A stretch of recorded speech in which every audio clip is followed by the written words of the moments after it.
All right, man. So, so Stacks, man. I first of all, I appreciate you getting on this call. I know you're super busy with appointments, and yeah, man. Thanks for jumping on, man.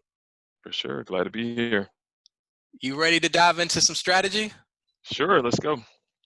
All right. I got a question from Miss Remy. Her name is Rachel. She's a friend of ours. ML Remy. She asked, "How long before you start to see a tremendous growth and stability in your business?" I've heard others say 2 years. Mm. What do you think about that? Like she's saying tremendous growth. What do you think? Yeah, well, yeah, we definitely need to define that. What does she mean by tremendous growth? Like, what's the numbers? What are the percentages for that?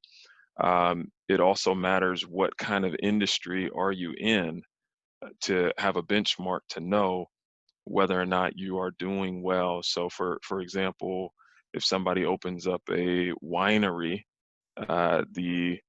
the amount of time that it takes to gain traction is going to be a lot longer than someone doing web design. So these are questions that would need to be answered of, hey, what's the definition of tremendous growth? What do you mean when you say that?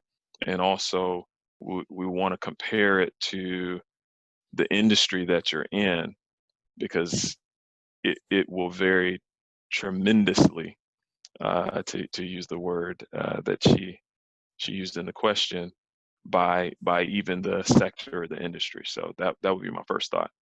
Yeah, no, I 100% agree with you. And when I saw this, I was thinking, Rachel, what do you call success, right? We all have a different vision of what success is. Success to me could be different than what success to you means.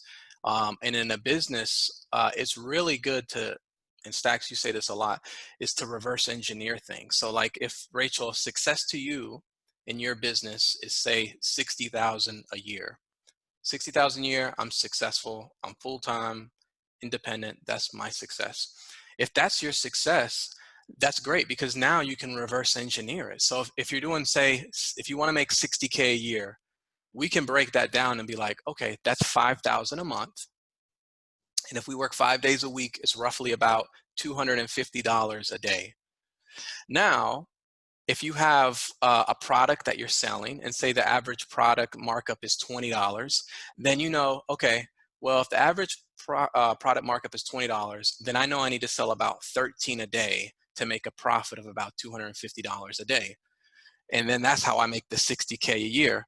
Um, but it's really important to define what do you think success is to you and think of a number, right?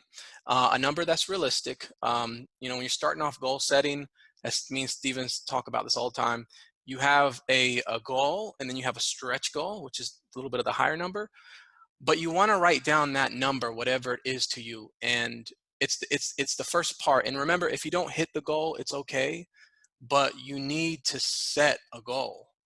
And whatever that goal is, you need to write it down. And what you can do is make goals every week or daily goals to try to get towards your yearly goal.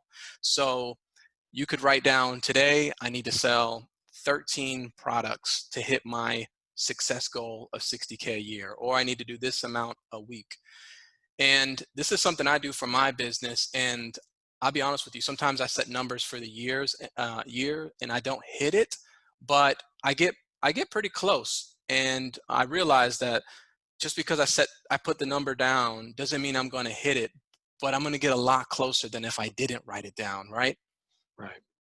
So that's how I'd answer your question, Ray, about that. Get really clear on what to you is success. Get that number down, look at your expenses, and then reverse engineer that. And as you're getting closer towards that goal, um, you'll see that it's actually working, that you're getting closer to that level of success. And what you'll see is years down the road, that number, that thing that you call success, is going to go up because you're going to hit that. It's a different levels, right? You hit the 60, and then from 60 you're going to go to 70, from 70 to 100. So it's different levels and it's a slow progress.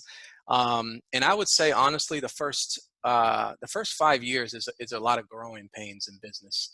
Um, you're figuring things out. You're figuring out that how to be self motivated, how to organize, how to plan.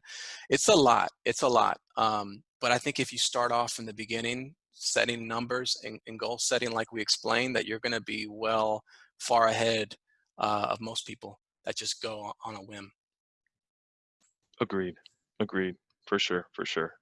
So define those things, figure out what is tremendous success, uh, figure out what is realistic within the industry that you're in, and and then try to write that stuff down so you have an actual goal to target towards, or a SMART goal, as many people have said.